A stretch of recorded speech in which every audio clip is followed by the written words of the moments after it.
రేవంత్ రెడ్డి గారు మీరు మీ నోటికి వచ్చినట్టు మాట్లాడినంత మాత్రాన మేము భయపడతామో వెనుకపోతామో అని మీరు అనుకుంటే మీ భ్రమాది.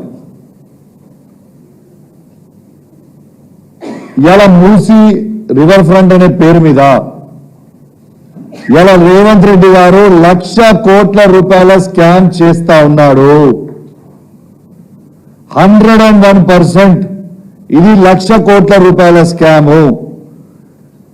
ఎందుకు ఇంత నేను గట్టిగా చెప్తా ఉన్నానంటే, ఇంతకు ముందున్న 10 సంవత్సరాలు మా కేసీఆర్ గారి నాయకత్వంలో కేటీఆర్ గారు మున్సిపల్ శాఖ మంత్రివర్యులు ఉండే. ఇదే మూసీ రివర్ ఫ్రంట్ కూడా తను చేసిన డిజైన్. అప్పుడు డిపిఆర్ తయారు చేసింది 16,000 కోట్ల రూపాయలకు మాత్రమే. ఏ ఒక్క పేదవాడి ఇల్లు కూలగొట్టకుండా, ఏ ఒక్క పేదవాడికి ఇబ్బంది కాకుండా కేటీఆర్ గారు ఆ రోజు 16,000 కోట్ల రూపాయలకి ఇలా మూసీ రివర్ ఫ్రంట్ డిపిఆర్ తయారు చేయించి దాంట్లో దాదాపు 3,800 కోట్ల ఎస్టీపీ ట్యాంక్స్ కూడా మొత్తం కూడా కంప్లీట్ అయిపోయినాయి. 545 కోట్లతోని అద్భుతమైన బ్రిడ్జ్లు ప్యారిస్ లో ఉండేలాగా, లండన్ లో ఉండేలాగా అద్భుతమైన డిజైన్స్, ఇక్కడ ఉన్న ఇంజనీర్లని ఇతర దేశాలకి పంపించి అద్భుతంగా తయారు చేయించి పెట్టడం జరిగింది. పెట్టిన తర్వాత ఇవన్నీ చేస్తేనే 16,000 కోట్లు అయింది. దాంట్లో 3,800 కోట్ల ఎస్టీపీ ట్యాంకులు మొత్తం కంప్లీట్ అయిపోయినాయి. ఇలా ఓపెనింగ్ కి రెడీ ఉన్నాయి. ఇలా భారతదేశంలోనే ఏ సిటీలో కూడా 100% ఎస్టీపీ ట్యాంకులు లేకుండా అది కేవలం హైదరాబాద్ మాత్రమే ఉన్నది.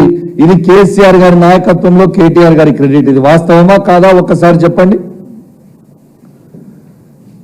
దీన్ని తీసుకుపోయి 10 రెట్లు 1,50,000 కోట్ల రూపాయలు మేము దీన్ని పెంచుతామని, ఈ 1,50,000 కోట్ల రూపాయలను పెంచి ఈ 1,00,000 కోట్ల రూపాయల స్కామ్ చేసి ఈ 1,00,000 కోట్ల రూపాయలు సీదా రేవంత్ రెడ్డి గారి అకౌంట్లకి వేసుకోవడానికి సిద్ధమైండు. ఒక్కసారి తెలంగాణ ప్రజలారా ఒక్కసారి ఆలోచన చేయండి. ఇదే రేవంత్ రెడ్డి గారు కేసీఆర్ గారు కాళేశ్వరం ప్రాజెక్ట్ కట్టినప్పుడు 1,00,000 కోట్లు పెట్టి కడితే అది తప్పు అన్నాడు. కాళేశ్వరం ప్రాజెక్ట్ 1,00,000 కోట్లు పెట్టి కడితే ఇలా 36 లక్షల ఎకరాలకి నీళ్ళు వస్తా ఉన్నాయి, డైరెక్ట్ గా ఇండైరెక్ట్ గా. ఇది వాస్తవం కాదా? అది చేస్తేనో తప్పట.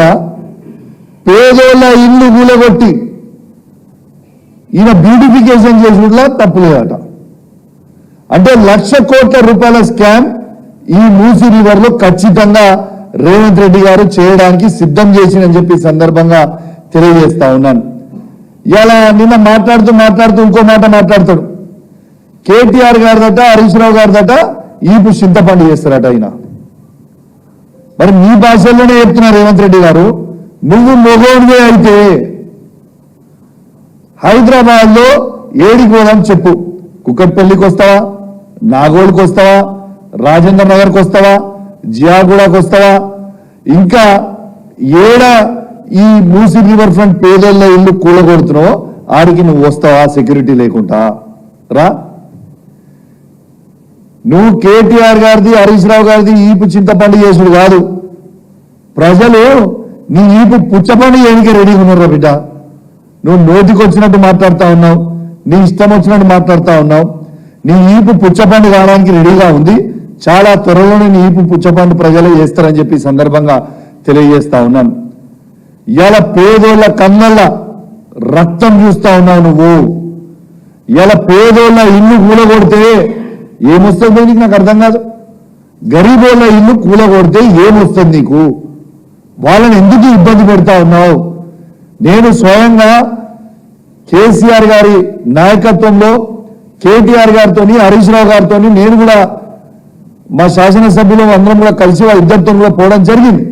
ఆడ ప్రజల బాధలు చూస్తూ ఉంటే నిజంగా బాధ అనిపిస్తూ ఉంది, గుండె బరువెక్కుతా ఉంది. అసలు ఎందుకు ఈ శాడిజం చేస్తా ఉన్నావు? ఇలా రేవంత్ రెడ్డి గారు ఒక సైకో సీఎంగా అయిపోయిండు. రేవంత్ రెడ్డి గారు ఒక సైకో అయిపోయిండు. పిచ్చోని చేతిలో రాయిస్తే ఎటుకొడుతుందో తెలియదు అన్నట్టు ఈయన చేతిలో ప్రభుత్వం ఇచ్చిన తర్వాత ఎవరిల్లు కూడా కొడుతుండో ఆయనకే అర్థమవుతలేదు. అసలు చాలా చాలా బాధాకరం. ఇలా పేదోళ్ళ బాధ చూస్తూ ఉంటే చాలా బాధ అనిపిస్తూ ఉంది. వాళ్ళ ఉసురు ఖచ్చితంగా నీకు తాకక తప్పదు. ఖచ్చితంగా నీవు తీవ్రమైన పరిణామాలు ఎదుర్కోక కూడా తప్పదని చెప్పి సందర్భంగా తెలియజేస్తా ఉన్నాను. ఇవాళ నేను హైదరాబాద్ కానీ తెలంగాణ రాష్ట్రంలో మొత్తం కూడా చెప్తా ఉన్నా. ఇవాళ రాహుల్ గాంధీ గారేమో బుల్డోజర్ క రాజ్ నై చలేగా అని హర్యానాలో ప్రచారం చేసిండు మొన్నటి దాకా. సారీ, హిమాచల్. ఇవాళ ఈయన ఎక్కడ చేసిండు? ఈయన మొత్తం తెలంగాణలో బుల్డోజర్ క రాజ్యం నడుస్తుంది కదా. నేను తెలంగాణ ప్రజలందరూ కూడా చెప్తా ఉన్నాను, కేటీఆర్ గారు హరీష్ రావు గారు చెప్పినట్టు నేను కూడా మీ అందరు కూడా విజ్ఞప్తి చేస్తా ఉన్నాను. ఆర్బిఎక్స్ అని రాస్తుండ్రు. ఆర్బిఎక్స్ అంటే రేవంత్ బుల్డోజర్. అది పెయింట్ కొట్టి ఆడ కేసీఆర్ అని రాయండి. మీ జోలికి ఎవరికి వచ్చినా కూడా ఊకునే ప్రసక్తే లేదు. ఖచ్చితంగా ప్రతి పేదవాడిని కేసీఆర్ గారి నాయకత్వంలో ఖచ్చితంగా కాపాడుకునే బాధ్యత మాది అని చెప్పి సందర్భంగా వాళ్ళందరూ కూడా తెలియజేస్తా ఉన్నాను. అదే విధంగా నా హుజురాబాద్ నియోజకవర్గంలో పోయిన వారం రోజులలో హుజురాబాద్ పట్టణంలో ఉన్న గుండ్ల చెరువు దగ్గర ఉన్న ఇళ్ళ దగ్గర సర్వే చేసుకొని పోయిండ్రు. గోస్కుల చెరువు దగ్గర సర్వే చేసుకొని పోయిండ్రు. జమ్మికుంట దగ్గర నాయన్ చెరువు దగ్గర ఉన్న అంబేద్కర్ కాలనీ దగ్గర ఉన్న పేదవాళ్ళ ఇల్లు సర్వే చేసుకొని పోయిండ్రు. హౌసింగ్ బోర్డు సర్వే చేసుకొని పోయిండ్రు. జమ్మికుంటలో కాలేజ్ గ్రౌండ్ ఉన్నది కూడా సర్వే చేసుకొని పోయిండ్రు. బిడ్డ చెప్తున్నా రేవంత్ రెడ్డి సాబ్, రాసి పెట్టుకో, మా హుజురాబాద్ నియోజకవర్గంలో ఏ ఒక్కరి పేదవాడి ఇల్లు కూలగొట్టినా హుజురాబాద్ అగ్ని గుండం అవుతుంది బిడ్డ చెప్తున్నా, తస్మాత్ జాగ్రత్త అని చెప్పి చెప్తా ఉన్నాను. నేను అధికారులను కూడా హెచ్చరిస్తా ఉన్నాను. మీరు రేవంత్ రెడ్డి చెప్పిందని చెప్పి వీడికి వచ్చిన హుజురాబాద్ నియోజకవర్గంలో ఏ ఒక్క పేదవాడిని ఇల్లు కూలగొడితే నేను మీకు చెప్తున్నా, ఒక్కరు కూడా గల్లి నుంచి బయటకు పోరు. రాసి పెట్టుకోండి. మిమ్మల్ని ఏ పోలీసుడు కాపాలని లేడు, ఏది కూడా ఆ బుల్డోజర్ బయటకు పోరు, ఎవరు కూడా బయటకు పోరు. మా హుజురాబాద్ నియోజకవర్గంలో ఏ పేదవాని ఇల్లు ముట్టినా అగ్ని గుండం అవుతుంది, తస్మాత్ జాగ్రత్త అని చెప్పి హెచ్చరిస్తా ఉన్నాను.